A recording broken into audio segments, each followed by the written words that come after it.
Well, Doctor, this is quite the group you're dealing with this time.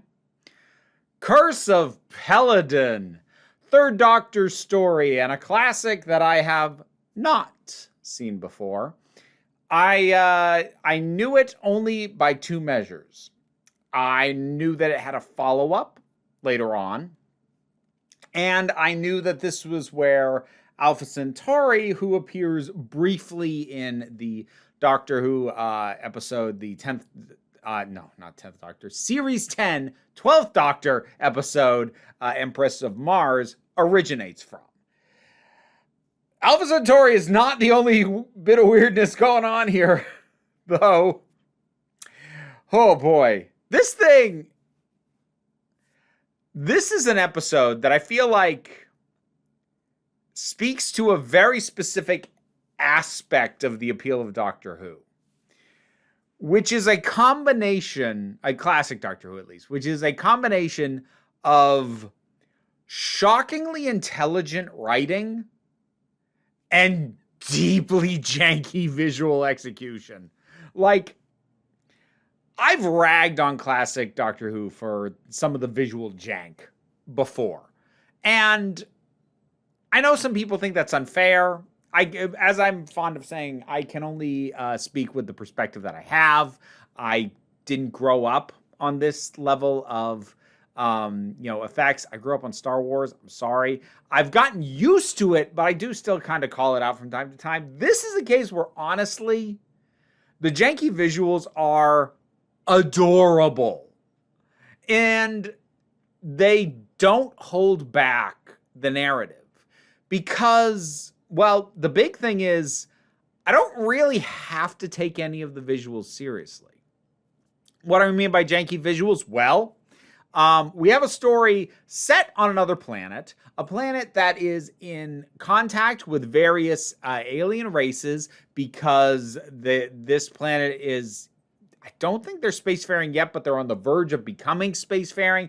Yet the entire thing is set in a medieval castle and is staffed primarily by guards in really cheap-looking Roman gladiator dress. So that's the first thing. Everything about this says BBC had a location that they still had available that they booked for something and had these costumes lying around. And then the creatures themselves are Alpha Centauri, this phallic-looking multi-armed thing with a single big eye right there that talks like this. Well, not quite like that, but like it's weird. And then there's, I think it's Arcturus, who's like this weird, almost looks a little bit Dalek-y, but like sort of this weird half-shrunken head with like stuff out of it and like in a dome, and the dome, like the inside of the dome is constantly being coated with green liquid.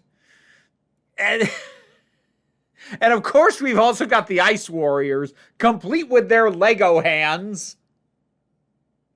The thing is, no part of this story requires me to take them seriously, any of them, as a threat. Even the monster that exists in this, which we see later, because of the way the narrative is and the way we've had the build up to the monster with sound, with shadow, and then by the time we finally reveal it, it's already getting undercut by the nature of the narrative. And so by the time we see it, and it's also quite janky, the story isn't asking us to take it seriously as a threat.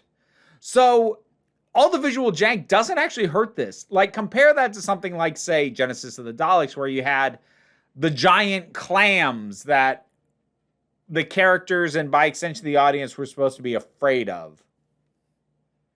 See, that's where the jank undercuts the storytelling. Here it doesn't, because the story, at least those aspects of the story, are not asking to be taken very seriously.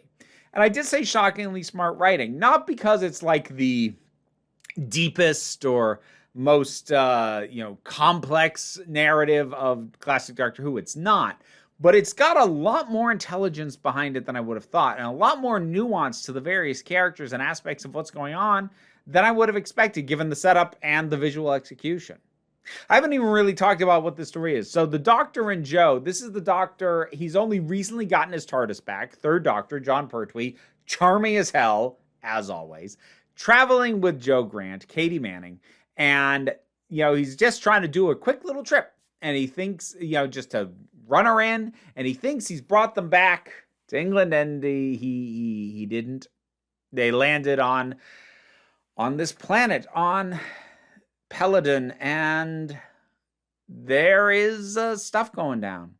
There's all this intrigue with the king, and one of his advisors has just turned up dead, and the one who remains is, this borderline religious fanatic, and he's, very xenophobic towards these aliens that are here and offering, a hand in friendship and assistance, but all this might get closed down, shut off. There's other intrigue going on. There's some weird stuff where, like, wait, what's everybody's agenda here? Something's weird. Things don't add up. And then you have the Doctor and Joe show up, mistaken as the delegates from Earth.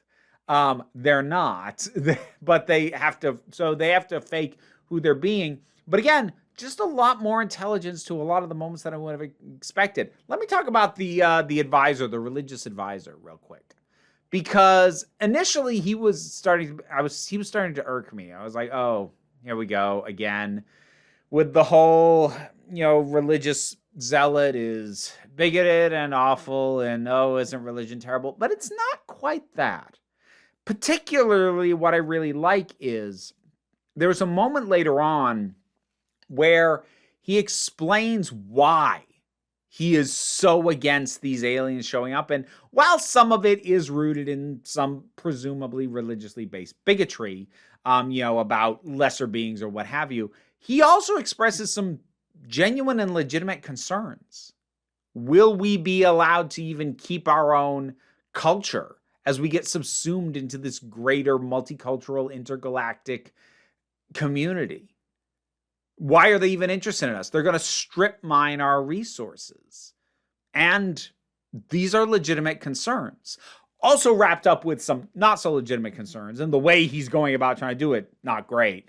But like the fact that they even gave him legitimate concerns that are like valid, I just wasn't expecting that.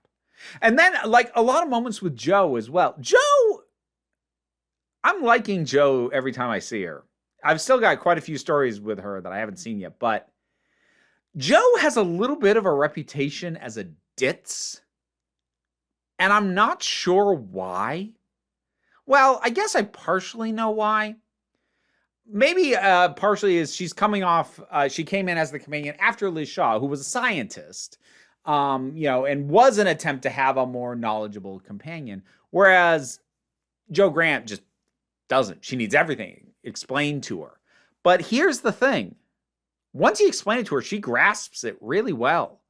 She doesn't have the education. She doesn't have the background. She doesn't have the font of knowledge in her head to pull from, but like she gets stuff. She figures stuff out. She's intuitive with a lot of things. As soon as the Doctor, starts to pull yes, we are the delegates from Earth, she immediately slips into claiming to be a royal princess from Earth, and she's good at it. She sells it. And I could just think, every single companion from modern era and most of the ones from classic would have had this awkward stumbling of either being confused by it and not quite getting what the Doctor needed them to do, or just sort of like being really, yes, I'm totally a princess, being, weird, awkward. No, she just slips into it. She knows what's up. She gets it. She figures stuff out, comes to the wrong conclusions sometimes, but they're reasonable conclusions based off the information she has. She doesn't just sit idle. She gets locked in a room. She goes out the window. She's not an idiot. She's great. I love Jo. There's just a really desire to take in the information, do the best she can with it, and she does that consistently. Is she lacking a lot of the information? Obviously, she doesn't know as much as the Doctor. Yeah, that's all true. But that doesn't make her dumb. She's great. And of course, Pertwee is charming as always. Although I would actually say he's far less prominent and memorable in this than I'm used to seeing him. And that's actually not even a knock on him. I think that's just because a lot of the other stuff going on is not being so completely outshined by him as could often happen in his era. It's not uncommon for him to, by a heavy margin, be the best thing in each of his stories. I'm not sure he is here. But again, not because he's doing anything less, just The attention is distributed around a pretty decent number of pretty interesting characters. I like that Alpha Centauri is acknowledged as a hermaphrodite hexapod. And you're like, we stand a non-binary king, first of all. I'm going to use masculine pronouns because all the characters do in this, but the voice is provided by a woman. And like, once it's explained what Alpha Centauri's deal is, nobody questions it. Nobody acts like it's weird. Not even Joe. So that's great. So it's just, it builds well. It has this sort of almost Agatha Christie kind of thing where it's like somebody's plotting something, and there's this thing we need to uncover. We need to uncover not only the means but the motivations and get to understand people. Everyone seems like a viable suspect. It's quite good. I was actually rather impressed with this. Also worth noting, the king, played by David Troughton, Patrick Troughton, the second Doctor's son, who also performed in Doctor Who again later in Midnight as the professor on the bus. So, like, that's cool. I like that.